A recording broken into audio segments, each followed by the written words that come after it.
Pilipinas at South Korea nagkasundong palalimin pa ang kooperasyon sa iba't ibang larangan. Nako, merong online feud between South Korea and South Koreans and mga Southeast Asians. Grabe, pero online feud lang 'yon. Anyway, RH14 Miss Let Narciso, balita mo to, Miss Let. Nagpulong si the Executive Secretary Ralph Recto at Korean Ambassador to the Philippines Lee Sang-hwa. Pinag-usapan ng dalawa ang lalo pang pagpapalalim ng ugnayan ng dalawang bansa.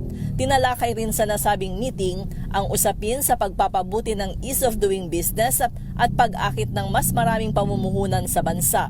Siniguro ni Recto na aktibong tinutugunan ng pamahalaan ang mga alalahanin ng investors para gawing mas competitive at ligtas ang Pilipinas bilang investment destination.